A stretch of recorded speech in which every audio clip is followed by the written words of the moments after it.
नमस्कार साथियों, easy easy life YouTube channel पर आप सभी का हार्दिक स्वागत है। हम पढ़ रहे हैं राजस्थान का इतिहास एवं संस्कृति कक्षा 10 की पुस्तक, जिसका आज हम चैप्टर 6 स्थापत्य एवं शिल्प के विविध आयाम देखने वाले हैं। देखिए, आरपीएससी का कोई भी एग्ज़ाम हो, चाहे वो पटवारी हो, रीट हो, वीडियो हो या फर्स्ट ग्रेड, सेकंड ग्रेड या कॉलेज असिस्टेंट के जो एग्ज़ाम होते हैं उसमें भी राजस्थान से रिलेटेड बहुत सारे क्वेश्चन पूछे जाते हैं आर्ट एंड कल्चर के। तो उसी में अब ये जो स्थापत्य और शिल्प के विविध आयाम हैं, इस चैप्टर में भी हम राजस्थान के प्रमुख किलों, दुर्गों के बारे में और यहाँ के जो मंदिर है उनके बारे में पढ़ने वाले हैं। तो आइए शुरू करते हैं। मानव संस्कृति के इतिहास में स्थापत्य का अपना अलग स्थान है। स्थापत्य एक ऐसी श्रृंखला है जो सदियों की बिखरी हुई कड़ियों को जोड़कर देश और समाज की वास्तविक सांस्कृतिक तस्वीर को प्रस्तुत करती है। प्राक व आद्य इतिहास की संस्कृतियों के ज्ञान हेतु स्थापत्य की भूमिका अतुलनीय है।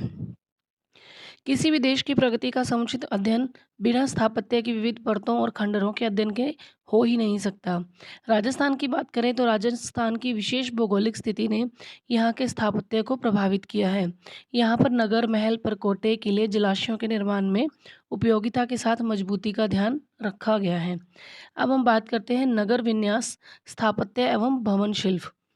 देखिए, हनुमानगढ़ जिले में कालीबंगा और सोंथी, ये बीकानेर में है, खुदाई से ऐसे अनेक प्रमाण मिलते हैं जिनसे ज्ञात होता है कि ऋग्वैदिक काल से कई सदियों पूर्व सरस्वती और दृश्ववती नदियों के किनारे पर बसे इन नगरों की नगर योजना एवं भवन निर्माण उच्च स्तरीय थे। ईंटों से बने भवन, सड़कें, नालियाँ, गोल कुएं, वेदियाँ इस आदि इस बात को प्रमाणित करती हैं। दक्षिणी पश्चिमी राजस्थान में और आहड़ गिलुंड जो संस्कृति है, ये सभ्यता संस्कृति के केंद्र रहे। मकानों में खिड़कियां, दरवाजे, बरामदे, खुले चौक आवास को पूर्णता प्रदान करते थे, जो यहाँ की समृद्ध अवस्था पर प्रकाश डालते हैं। यहाँ पर अनाज पीसने के पत्थर, तांबे की चदरें, आहड़ की कृषि व्यवसाय प्रधान बस्ती की ओर संकेत करते हैं। यानी कि जब आहड़ क्षेत्र की जब सभ्यता का उत्खनन होता है, तो हमें बहुत सारी ऐसी चीज़ें मिलती हैं जो इसकी कृषि और व्यवसाय प्रधान बस्ती होने के संकेत देती हैं। पौराणिक सभ्यता के युग में राजस्थान के कई सांस्कृतिक केंद्रों का ज्ञान होता है, जिसमें पुष्कर, मरु, धन्व, जांगल, मत्स्य, साल्व, मरुकांतार आदि प्रमुख हैं। महाभारत काल में विराट नगर, बैराट, पुष्कर आदि नगरों का वर्णन आता है, जो स्थापत्य एवं रक्षा की दृष्टि से नगर योजना की समृद्ध कहानी कहते हैं। मौर्य काल से लेकर उत्तर गुप्त काल तक भारतीय स्थापत्य की भांति राजस्थान में भी स्थापत्य के एक विशेष रूप का विकास हुआ। इस काल की कला केवल राजकीय प्रश्रय में ही नहीं पलती थी, बल्कि आम जन के मध्य भी प्रचलित थी। विराटनगर जयपुर जो है, ये अशोककालीन सभ्यता का एक अच्छा उदाहरण है। यहाँ के भग्नावशेषों में स्तंभ लेख, बौद्ध विहार के खंडर प्रमुख हैं। मौर्य काल में बेड़च नदी के किनारे मध्यमिका यानी चित्तौड़ के पास का क्षेत्र, जिसे आजकल नगरी कहते हैं, इसकी भव्य नगर योजना इस बात की साक्षी है कि तीसरी सदी ईसा पूर्व से छठी सदी तक यह भव्य नगर रहा था। गुप्त और गुप्तोत्तर काल में मेनाल, अमझेरा, डबोक, भरतपुर के आसपास का क्षेत्र नगरीय वैभव के साक्षी हैं। बावड़ियाँ, कुंड, मंदिर, सड़कें, नालियाँ, रिहायशी मकानों का संतुलित निर्माण इन खंडरों और उपलब्ध पुरातात्विक सामग्री में आसानी से दिखाई पड़ता है। 7वीं से 13वीं शताब्दी तक का काल जो है, राजस्थान में स्थापत्य की दृष्टि से बहुत महत्वपूर्ण रहा है। राजपूत संस्कृति के उदय के कारण वीरता एवं रक्षा के प्रतीक किले एवं धार्मिक प्रवृत्ति के प्रतीक मंदिर यहाँ पर बनाए गए।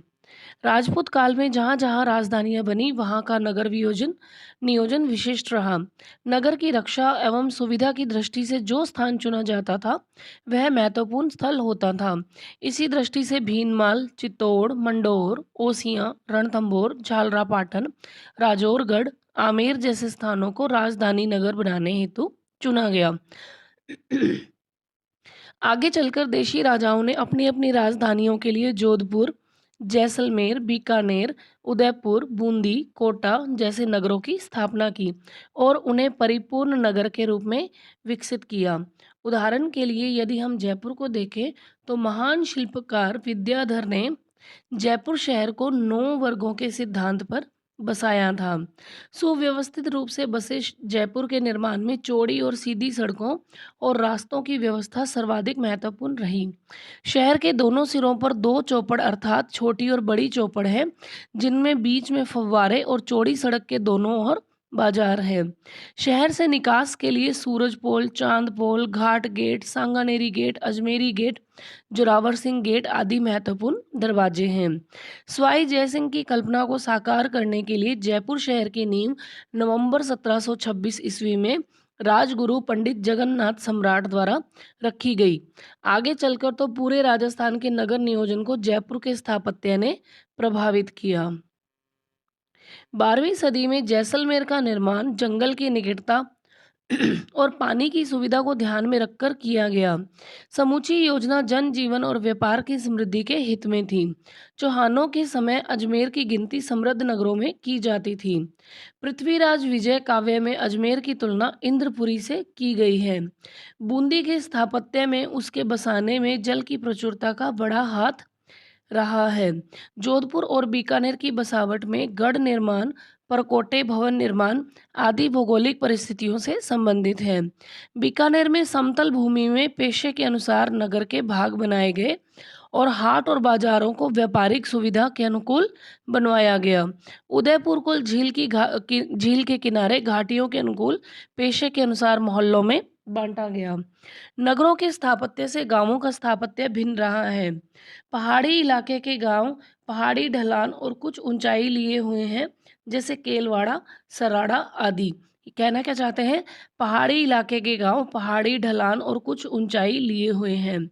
पहाड़ों और घने जंगलों में आदिवासियों की बस्तियां छोटी छोटी टेकरियों पर दो चार झोंपड़ियों के रूप में बसी मिलती हैं।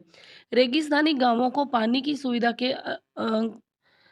सुविधा को ध्यान में रखकर बसाया जाता है। इसीलिए बीकानेर और जैसलमेर के गांवों के आगे सर अर्थात जलाशय का प्रयोग अधिकतर पाया जाता है, जैसे बीदासर, जैतसर, उदासर और भी बहुत सारे हैं, करनीसर, गढ़सीसर, अड़सीसर, सालासर, है ना।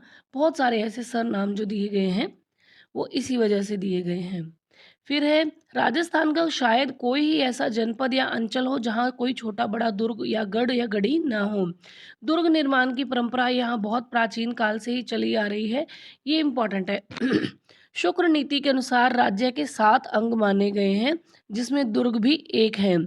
संपूर्ण देश में राजस्थान वह प्रदेश है जहाँ पर महाराष्ट्र और मध्य प्रदेश के बाद सर्वाधिक गढ़ और दुर्ग बने हुए हैं।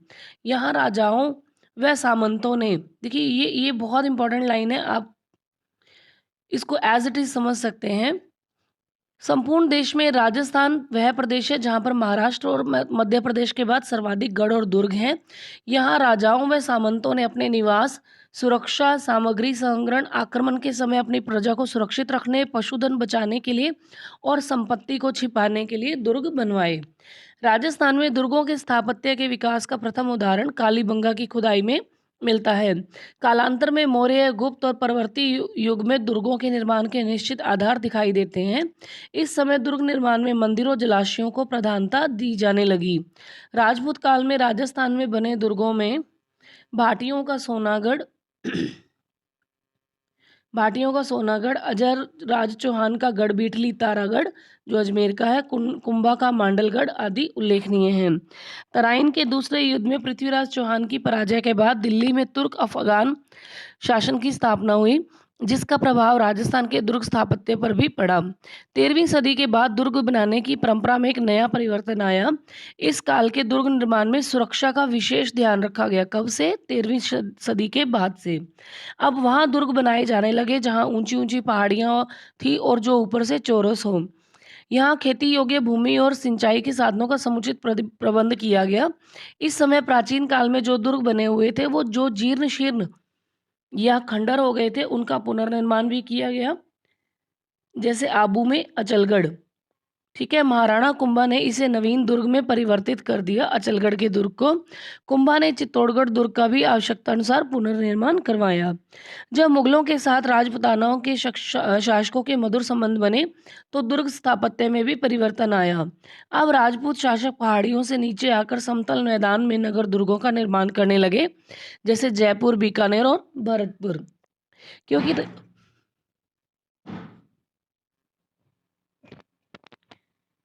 क्योंकि राजस्थान के राजपूत शासकों के लिए यह स्थिरता और शांति का काल था। अब देखिए, राजस्थान के 6 प्रमुख दुर्गों आमेर महल, गागरोन, कुंभलगढ़, जैसलमेर, रणथंभौर और चित्तौड़गढ़ को जून 2013 में नोम पेन में हुई वर्ल्ड हेरिटेज कमेटी की बैठक में यूनेस्को की वर्ल्ड हेरिटेज साइट की सूची में शामिल किया गया है। ये बहुत इंपॉर्टेंट है। आमेर महल, गागरोन, कुंभलगढ़, जैसलमेर, रणथंभौर और चित्तौड़गढ़ को जून 2013 में नोम पेन में वर्ल्ड हेरिटेज कमेटी की बैठक में यूनेस्को की वर्ल्ड हेरिटेज साइट में शामिल किया गया है। प्राचीन ग्रंथों में दुर्गों की जिन विशेषताओं का उल्लेख होता है, वे राजस्थान के दुर्गों में प्राय देखने को मिलती है। सुदृढ़ प्राचीर, अभेद्य बुर्जे, किलों के चारों तरफ गहरी खाई या परिखा, गुप्त प्रवेश द्वार, सुरंग, किले के भीतर सिलह खाना यानी जिसे शस्त्रागार कहते हैं, जलाशय, पानी के टांके, राजप्रसाद, सैनिकों के आवास गृह यहाँ सभी दुर्गों में देखने को मिलते हैं। दुर्गों के प्रकार। अपनी स्थिति, स्थापत्य व उपयोगिता के आधार पर दुर्गों को कई प्रकारों में वर्गीकृत किया जा सकता है।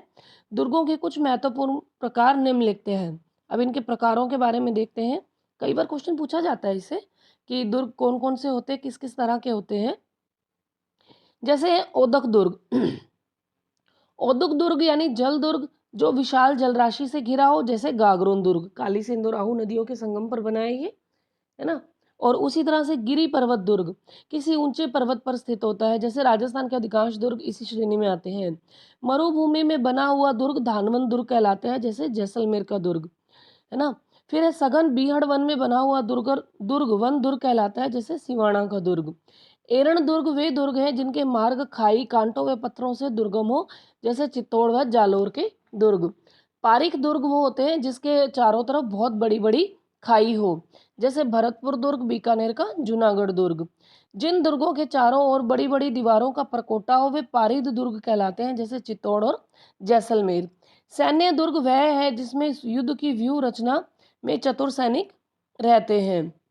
ठीक है। अब देखिए सहाय दुर्ग।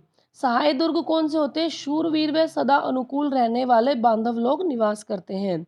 कुछ दुर्ग ऐसे भी हैं जिन्हें 2 या अधिक दुर्गों के प्रकार में रखा जा सकता है, शामिल किया जा सकता है। जैसे चित्तौड़गढ़ के दुर्ग को गिरी दुर्ग, पारिक दुर्ग व एरण दुर्ग की श्रेणी में रखा जाता है। दुर्गों के सभी प्रकारों में सैन्य दुर्गों को श्रेष्ठ माना जाता है। चित्तौड़ दुर्ग सहित राजस्थान के कई दुर्गों को सैन्य दुर्ग की श्रेणी में रखा जाता है। अब बात करते हैं राजस्थान के प्रमुख दुर्गों की। सबसे पहले लेते हैं चित्तौड़गढ़ को। ये देखिए, ये चित्तौड़गढ़ का किला दिया गया है, दुर्ग दिया गया है।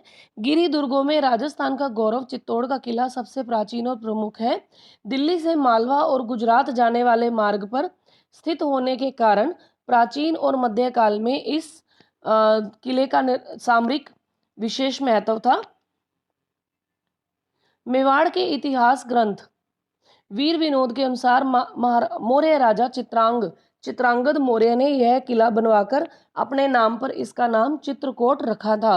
उसी का परिवर्तित नाम चित्तौड़ है। मेवाड़ में गुहिल राजवंश के संस्थापक बप्पा रावल ने अंतिम मौर्य शासक मान मौर्य को पराजित करके 8वीं शताब्दी के लगभग इस चित्तौड़ पर अधिकार कर लिया था। अलाउद्दीन खिलजी ने इस दुर्ग पर अधिकार करके इसका नाम खिजराबाद रख दिया था। यह दुर्ग एक पठार पर स्थित है जिसे मेसा का पठार कहते हैं। यह किला सब किलों का सिरमौर है। चित्तौड़गढ़ के लिए एक उक्ति प्रचलित है, गढ़ तो चित्तौड़गढ़, बाकी सब गढ़ैया। यह वापस देखिए, ये तीनों चारों लाइनें बहुत इंपॉर्टेंट है। चित्तौड़गढ़ के लिए क्या उक्ति प्रसिद्ध है? गढ़ तो चित्तौड़गढ़, बाकी सब गढ़ैया। ये जिस पठार पर स्थित है वो है मेसा का पठार। ठीक है। अब बात करते हैं चित्तौड़ के किले में इतिहास के 3 साके होते हैं। पहला 1303 ईस्वी में अलाउद्दीन खिलजी के समय हुआ, दूसरा 1534 में गुजरात के शासक बहादुर शाह के समय और तीसरा 1567 में अकबर के आक्रमण के समय हुआ था। रानी पद्मिनी के जौहर, वीर जयमल राठौड़ और पत्ता सिसोदिया के पराक्रम और बलिदान का साक्षी चित्तौड़ का किला इतिहास में इसके जैसा कोई और सानी नहीं है। सुदृढ़ और घुमावदार प्राचीर, उन्नत और विशाल बुर्जे, 7 अभेद्य प्रवेश द्वार, किले पर पहुंचने का एक लंबा और टेढ़ा मेढ़ा सर्पिल मार्ग आदि सब विशेषताओं ने चित्तौड़गढ़ को एक विकट दुर्ग का रूप दे दिया है। यहाँ के भवनों में तुलजा माता का मंदिर, नवलखा भंडार, भामाशाह की हवेली, श्रृंगार चंवरी प्रसाद, त्रिपोलिया दरवाजा, कुंभ श्याम मंदिर, सोमदेव मंदिर, कुंभा द्वारा निर्मित विजय स्तंभ, रानी पद्मिनी के महल, गोरा बादल के महल, चित्रांग मोरी तालाब और जैन कीर्ति स्तंभ उल्लेखनीय है। तो ये सब किस में दिया गया है? चित्तौड़ के दुर्ग में ही बना हुआ है। अब बात करते हैं कुंभलगढ़ दुर्ग की, जो राजमंद में है।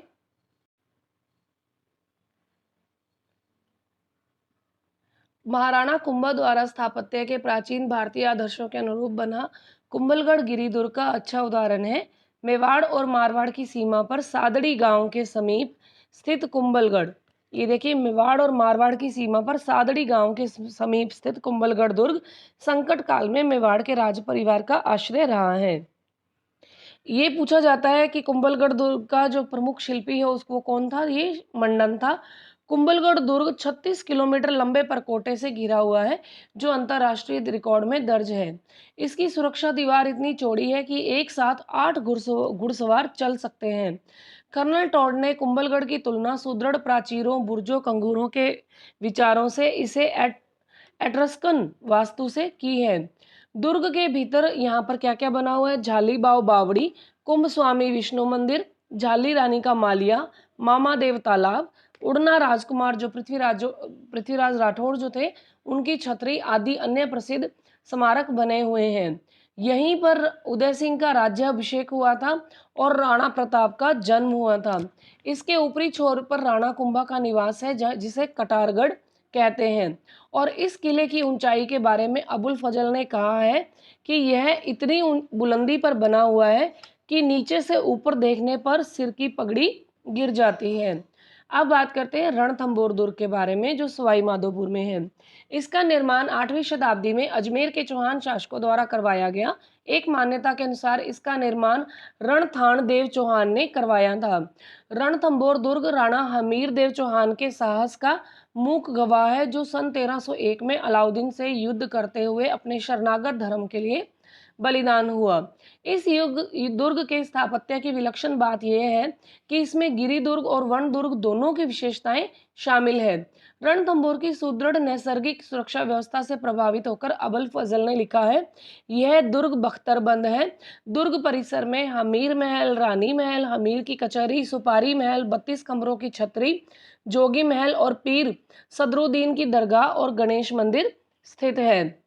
देखिए क्या क्या है इसमें? 32 कमरों की छतरी, जोगी महल, पीर सदरुद्दीन की दरगाह, गणेश मंदिर, हमीर की कचहरी, सुपारी महल, हमीर महल, रानी महल। और ये किस दुर्ग के बारे में कहा गया है? यह दुर्ग बख्तरबंद है। रणथंभौर के बारे में कहा गया है दुर्ग के, और ये किसने कहा है? अबुल फजल ने कहा है। अब हम बात करते हैं सिवाना दुर्ग की, जो बाड़मेर में है। अब देखिए सिवाना दुर्ग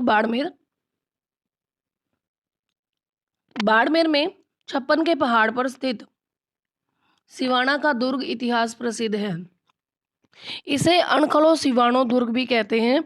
इस दुर्ग की स्थापना 954 ईस्वी पूर्व परिमार वंशीय वीर नारायण ने की थी। अलाउद्दीन खिलजी के काल में यह दुर्ग जालौर के राजा कानड़दे के भतीजे शीतल देव के अधिकार में था। अलाउद्दीन खिलजी ने 1310 ईस्वी के लगभग सिवाना के किले पर आक्रमण किया था, जिसमें वीर शीतल देव वीर गति को प्राप्त हुआ और इस दुर्ग पर खिलजी का अधिकार हो गया था। सिवाना दुर्ग संकट काल में मारवाड़ के जोधपुर के राजाओं की शरण स्थली रहा है। राव मालदेव ने गिरी सुमेल के युद्ध के बाद शेर शाह की सेना द्वारा पीछे किए जाने पर सिवाना दुर्ग में आश्रय लिया था और चंद्रसेन ने सिवाना के दुर्ग को केंद्र बनाकर मुगलों के विरुद्ध संघर्ष किया था। अब देखिए तारागढ़ का किला बूंदी में। गिरी दुर्ग का बेहतरीन उदाहरण बूंदी का तारागढ़ किला पर्वत की ऊंची चोटी पर स्थित होने के कारण धरती से आकाश के तारे के समान दिखलाई पड़ने के कारण तारागढ़ के नाम से प्रसिद्ध है। इस किले का निर्माण 14वीं शताब्दी में राव बर सिंह ने मेवाड़, मालवा और गुजरात की ओर से संभावित आक्रमणों से बूंदी की रक्षा करने के लिए करवाया था। वीर विनोद के अनुसार महाराणा क्षेत्र सिंह ने, जो 1364 से 1382 तक जिनका राज्यकाल रहा, बूंदी विजय करने के प्रयास में मारे गए थे। यानी वीर विनोद जो ग्रंथ है उसके अनुसार क्या है, महाराणा क्षेत्र सिंह बूंदी विजय करने के प्रयास में मारे गए थे। उनके पुत्र महाराणा लाखा काफी प्रयत्नों के बावजूद भी बूंदी पर अधिकार नहीं कर सके, तो उन्होंने मिट्टी का नकली दुर्ग बनवाकर उसे ध्वस्त कर अपनी प्रतिज्ञा पूरी की। लेकिन नकली दुर्ग की रक्षा के लिए भी कुंभाहाड़ा ने अपने प्राणों की बाजी लगा दी। तारागढ़ में बने राजमहल स्थापत्य कला के उत्कृष्ट उदाहरण हैं। बूंदी के राजमहलों की सबसे प्रमुख विशेषता है कि इनके भीतर अनेक दुर्लभ और जीवंत भित्ति चित्रों के रूप में कला का एक अनमोल खजाना विद्यमान है। विशेषकर महाराव उमेद सिंह के शासनकाल में निर्मित चित्रशाला बूंदी चित्रशैली का सुंदर उदाहरण प्रस्तुत करती है। 84 खंभों की छतरी, शिरकार बुर्ज, फूल सागर, नवल सागर सरोवर व गर्भ गुंजन तोप बूंदी के वैभव को प्रकट करते हैं। नाहरगढ़ का किला देखिए। जयपुर में अरावली पर्वतमाला की पहाड़ी पर स्थित नाहरगढ़ के किले का निर्माण सवाई जयसिंह ने मराठा आक्रमणों से बचाव के लिए करवाया। इस किले को सुदर्शनगढ़ भी कहा जाता है। नाहरगढ़ का दूसरा नाम सुदर्शनगढ़ भी है। इसका नाम नाहर सिंह भोमिया के नाम पर पड़ा। ऐसी मान्यता है कि नाहरगढ़ के निर्माण के समय जुझार नाहर सिंह ने किले के निर्माण में विघ्न उपस्थित किया। तब तांत्रिक रत्नाकर पौंडरिक ने नाहर सिंह बाबा को अन्यत्र जाने के लिए राजी कर लिया और उनका स्थान आंबागढ़ के निकट एक चौबूझी गढ़ी में स्थापित कर दिया, जहां वे आज भी एक लोक देवता के रूप में पूजे जाते हैं। नाहरगढ़ में सवाई माधो सिंह ने अपनी 9 पासवानों के लिए एक जैसे 9 महलों का निर्माण करवाया था। अब देखिए तारागढ़, अभी हमने एक तारागढ़ पढ़ा था बूंदी में है जो, ठीक है, अभी अभी पढ़ा था तारागढ़ का किला जो बूंदी में है, और दूसरा तारागढ़ हम देख रहे हैं अजमेर में। अजमेर जिला मुख्यालय पर स्थित अरावली की पहाड़ियों पर तारागढ़ दुर्ग अब खंडित दशा में है। इसे गढ़ बीटली और अजमेरू भी कहते हैं। शाहजहां के काल में विट्ठल दास गौड़ यहाँ का दुर्गाध्यक्ष था और संभव है कि उस पराक्रमी योद्धा के नाम पर ही इसका नाम गढ़ बीटली पड़ा हो। कर्नल टोड के अनुसार इस दुर्ग का निर्माण चौहान राजा शासक अजयपाल ने करवाया। तारागढ़ की प्राचीर में 14 विशाल बुर्जें हैं, जिनमें घूंघट, गुगड़ी, फूटी बुर्ज, बादरा बुर्ज, इमली बुर्ज, खिड़की बुर्ज और फतेह बुर्ज प्रमुख हैं। तारागढ़ दुर्ग को सन 1832 में भारत के गवर्नर जनरल विलियम बेंटिंक ने भी देखा तो उनके मुंह से निकल पड़ा, ओह दुनिया का दूसरा जिब्राल्टर। अब हम बात करते हैं मेहरानगढ़ जोधपुर के बारे में। 1459 में राव जोधा द्वारा इस दुर्ग की स्थापना की गई। मेहरानगढ़ जोधपुर नगर की उत्तरी पहाड़ी चिड़िया टोक पर बना हुआ है।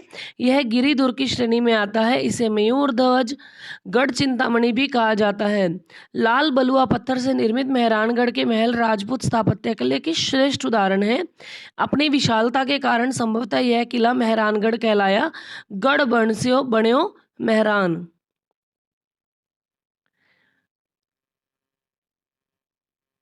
ये देखिए, ये है मेहरानगढ़ का किला। अब हम बात करते हैं इस दुर्ग के भीतर क्या क्या चीज़ें हैं। इस दुर्ग के भीतर आपको देखने को मिलता है मोती महल, फतेह महल, फूल महल, सिंगार महल दर्शनीय है। महाराजा मानसिंह द्वारा स्थापित पुस्तक प्रकाश नामक पुस्तकालय भी यहाँ पर दिखाई देता है। किले में लंबी दूरी तक मार करने वाली अनेक प्राचीन तोपें हैं, जैसे किलकिला, शंभूबान, गजनी खान, जमजमा, कड़क बिजली, नुसरत गुबार, धूड़ धानीद, बिच्छू बाण, मीर बख्श, रहस्य कला और गजक। दुर्ग परिसर में चामुंडा माता, मुरली मनोहर व आनंद घन के प्राचीन मंदिर स्थित हैं। इसके अतिरिक्त यहाँ पर तख्त विलास, चोखेलाव महल, बिचला महल, श्रृंगार चौकी आदि शानदार इमारतें भी हैं। चूरू का किला। चूरू दुर्ग का निर्माण ठाकुर कुशाल सिंह ने 1739 में करवाया। 1857 के विद्रोह में यहाँ के ठाकुर शिव सिंह ने अंग्रेजों का साथ दिया था, अंग्रेजों का विरोध किया था। इस पर अंग्रेजों ने बीकानेर राज्य की सेना लेकर चूरू दुर्ग को चारों ओर से घेरकर तोपों से गोलों की बरसात कर दी। जवाब में दुर्ग से भी गोले बरसाए गए।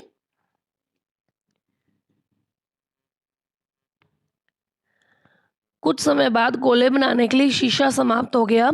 इस पर सेठ साहूकारों और जन सामान्य ने अपने घरों से चांदी लाकर ठाकुर के सामने रख दी। जब तोपों से छूटे चांदी के गोले शत्रु सेना पर जा गिरे तो शत्रु सेना हैरान रह गई।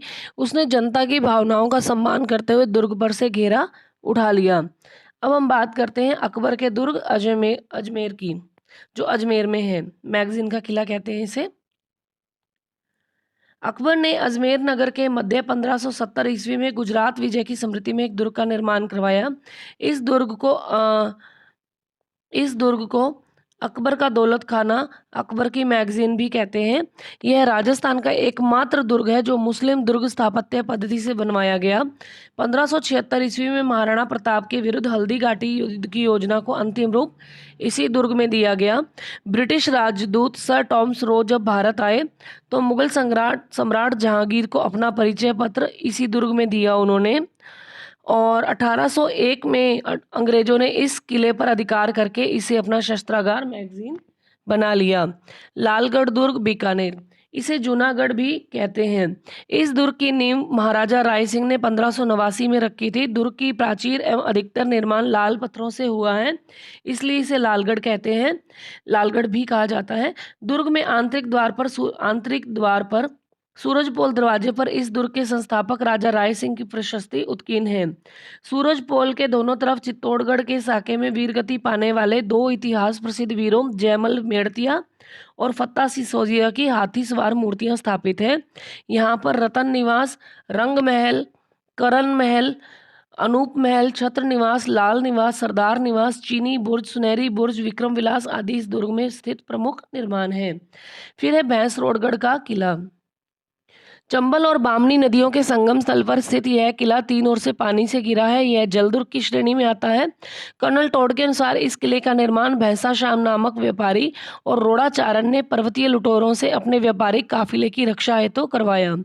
डोड शाखा के परमारों, राठौड़ों, शक्तावतों, चुंडावतों के अधिकार में रहने के बाद भैंसरोडगढ़ हाड़ाओं को मिला, पर ये अधिकांशतः मेवाड़ के अधिकार में रहा। इसे राजस्थान का वेल्लोर कहा जाता है। वेल्लोर किसे कहा जाता है? भैंसरोडगढ़ के किले को, चित्तौड़गढ़ के किले को। अब है गागरोन का किला। काली सिंध व आहू नदियों के संगम पर स्थित यह किला जल दुर्ग की श्रेणी में आता है। इसका निर्माण 11वीं शताब्दी में डोड परमारों ने करवाया। उनके नाम पर यह डोडगढ़ या धूलरगढ़ भी कहते हैं। तत्पश्चात यह दुर्ग खींची चौहानों के शासन में अधिकार में आ गया। यह किला अचलदास खींची की वीरता की याद दिलाता है, जो 1423 ईस्वी में मांडू के सुल्तान हुशंग शाह से लड़ता हुआ वीर गति को प्राप्त हुआ। देखिए, खींची चौहानों के किसकी याद दिलाता है? अचलदास खींची की। 1423 में जो मांडू के सुल्तान हुशंग शाह से लड़ता हुआ वीरगति को प्राप्त हुआ। संत पीपा की छतरी, संत सूफी संत मिठे साहब से संत हमीमुद्दीन चिश्ती की दरगाह और औरंगजेब द्वारा निर्मित बुलंद दरवाजा इस किले की शोभा बढ़ाते हैं। देखिए, ये चारों तरफ से जल से घिरा हुआ क्षेत्र है। ठीक है, अब बात करते हैं जयगढ़ की।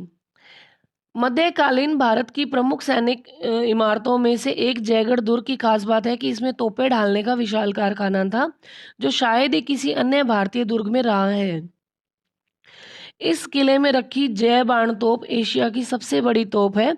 जयगढ़ अपने विशाल पानी के टांकों के लिए भी जाना जाता है। इस किले का निर्माण विस्तार में विभिन्न कछवाहा शासकों का योगदान रहा, परंतु इसे वर्तमान स्वरूप सवाई जयसिंह ने प्रदान किया। जयगढ़ को रहस्यमय दुर्ग भी कहा जाता है क्योंकि इसमें कई गुप्त सुरंगें भी हैं। अब है जालोर का किला।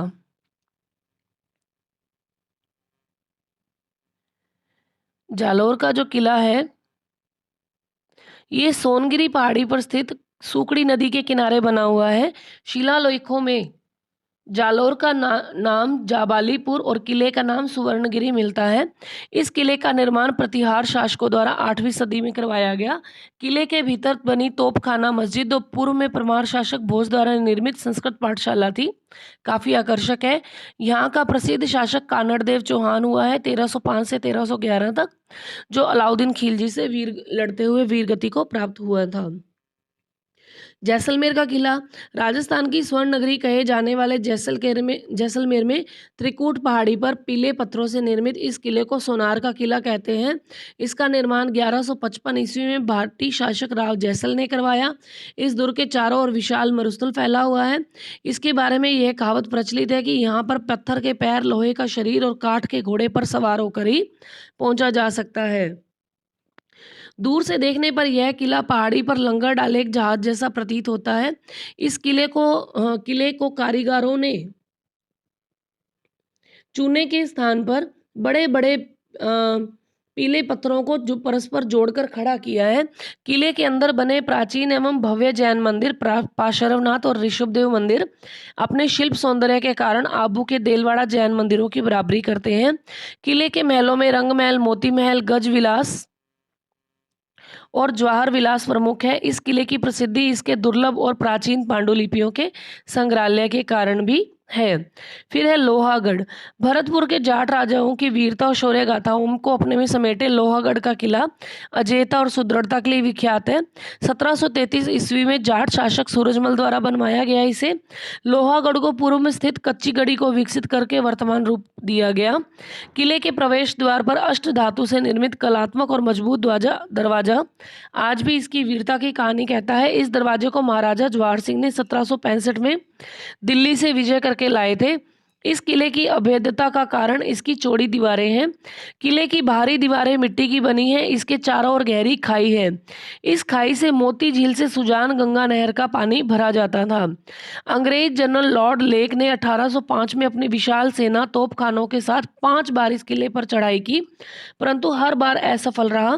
किले में किशोरी महल, ज्वार बुर्ज, कोठी खास, वजीर की कोठी, दादी माँ का महल, गंगा मंदिर, लक्ष्मण मंदिर प्रमुख है। अब देखिए, उपर्युक्त प्रमुख दुर्गों के अलावा बयाना का किला, तिमनगढ़ का दुर्ग, मारवाड़ का सोजत और कुचामन का किला, पूर्व जयपुर रियासत के शिवाड़, कालख, काकोड़ और खंडार के किले, हाड़ौती का शेरगढ़, सिरोही का बसंतगढ़ दुर्ग, सीकर का लक्ष्मणगढ़ दुर्ग भी अपने स्थापत्य और बनावट के कारण उल्लेखनीय है। अब हम आगे पढ़ेंगे इसका मंदिर शिल्प और इसके जो हवेलियां हैं, जो और कोई जो स्थापत्य की चीज़ें हैं, इसके बारे में हम आगे पढ़ेंगे। तो आज के लिए इतना ही। चैनल के साथ जुड़े रहिए। चैनल को लाइक, शेयर, सब्सक्राइब करना ना भूलिए। इसका दूसरा भाग लेकर हम जल्दी आपसे मिलेंगे। तब तक के लिए हार्दिक धन्यवाद, आभार।